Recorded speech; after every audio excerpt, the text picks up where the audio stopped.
Like most professional photographers these days, most of what I shoot never ends up very big. It's usually on the web in some form. I have in my time shot some stuff that got big. I've shot some what's called 48 sheet billboards, which are the huge ones you see when you're driving down main roads. And of course I've shot dozens upon dozens of double page spreads from magazines and covers and the like. But by far the biggest thing I've ever shot is this. This is the stairwell of my wife's school, where she is head teacher. And the concept behind it was to create a space for the kids that brought the outside in. I have to confess, it was all her concept. I merely executed it and we got somebody else to print it. But if you ever find yourself needing to make an image anywhere near as big as this, here are some really useful tips. So as with any proper shoot, before you do anything else, make sure you know what your concept is. In this case, the concept was, let's try and bring the outdoors indoors, but more than that, to try and give the impression of actually climbing up through the forest and the woodland as you climb up the stairs. So we needed an image that showed all the way from the woodland floor, the forest floor, up through the tree trunks and into the canopy. So we found a specific woodland with the right view down a path and the right view through the trees. Went along, took in those days, my D800, not even my current D850, wide angle zoom, tripod, and took a few shots. And when we sent those off to the printers, who were going to print this vast image, they said, no, that's nowhere near high enough resolution. You're going to need something bigger. Now, I didn't have a higher resolution camera, but there's a very simple way of getting around that. And that is, of course, to shoot lots of images and stitch them together. Now, I'm sure you'll have come across this method. In fact, so many smartphones now can do it by default. You can just sort of swish your smartphone across sometimes to create a panorama, and it's basically the same principle. The difference being with this that we're not just creating one narrow strip that goes across, we're trying to create a very high resolution image by going however many shots across, however many shots down to create a huge grid. We then feed that into software, in my case Adobe Bridge and then Photoshop, and then it looks at them, compares them and stitches them together and makes you this enormous high resolution image. Now, as I say, these days it's quite simple to actually do this. No end of different types of software can do it for you. In my case it was Photoshop, but there are still quite a few things you can do to improve your chances of actually getting a decent high quality image at the end of it. The first thing to do is be methodical. Think about how big that final image is going to be, what the final view of it will be, and then methodically start from one corner, work your way across, and work your way back, work your way along, and make sure you don't create any gaps. Second part of this is also, don't be afraid to overlap more than you think you might need to. It's tempting to think with this incredibly clever software that you just do a shot and then move fully over and do the next shot and fully over to the next shot. No, overlap much more than you think you might need to. Shoot more shots than you think you need. I'd overlap by nearly half as much each time because, yeah, it's going to take up more storage and it'll take slightly longer to process. But actually, you're going to make the software work far less hard and create far less chance of errors if it's got much more data to work with. Something else I did was, rather than shoot on a long focal length to zoom right into the shot, I shot on a standard 50mm lens to minimize any sort of optical distortion I might have got. Another really basic thing to do is, of course, check the weather.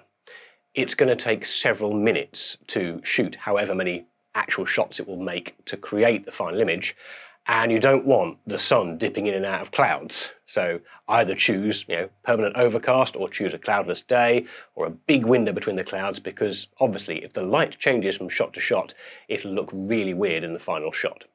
Lastly, it ought to be obvious, but I really would recommend shooting this sort of thing on a tripod. You can do it handheld, but a tripod will allow you to be much more methodical about the various spots you have to hit as you create the tiles that go to come together to create your merged final image. When you're using a tripod, first off, I would get the head itself level. So adjust the legs so that the spirit level, which hopefully you've got in a tripod, tells you that the head is starting from a level playing field in the first place. Then, if like I have on this old Manfrotto head, you've got marks or guides on the pan and tilt axis, use them as guides for how far you're going to move between each shot. That way you know you're going to be nice and consistent and methodical as you move through the frames. I'd also recommend you do whatever you can to minimize camera shake, so use a cable release of some sort and or use mirror up. Once you're in a computer, basically use whatever software you prefer using to create a photo merge, a montage, whatever the software calls it.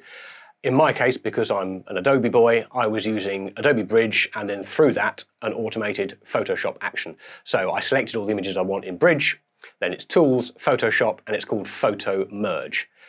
At which point, you then go and make a cup of tea because it's going to take some time to work through all those images. And when your software has finished cooking, you'll have a great big image like this. Now in my case, the pixel dimensions of this final merged image were roughly 20,000 by 10,000 pixels, somewhere in the region of 208 megapixel image. When you bear in mind that the pixel resolution of the 36 megapixel D800 is something like 7,500 by 4,900, you realize how much bigger these merged images can actually be. The file size of this finished image is over a gigabyte just for the one file, and its physical dimensions, before you start to play around with other parameters, are about 7.5 by 3.5 meters. It's quite big. I'm afraid I can't give you any information about how exactly it was printed because, of course, I didn't handle that sort of thing. That's way beyond my remit. But I was given an overlay to drop onto the final image to make sure that everything was lined up where we wanted and that we weren't going to crop off any really important details. Now this mattered because if you look, you'll see that the carpet has actually been specially made as well, because the carpet features a path which goes up the stairs and then eventually disappears into the image where it meets the path on the image, only to come out again and go up the next flight of stairs. All that does is, of course, really help reinforce the illusion that you are walking this path up through the woodland or back down again. It's a very, very effective space. I'm so happy with how it looks. It is quite a fantastic space, and there really is a wonderful impression of, immersing yourself in woodland as you climb up or down the stairs.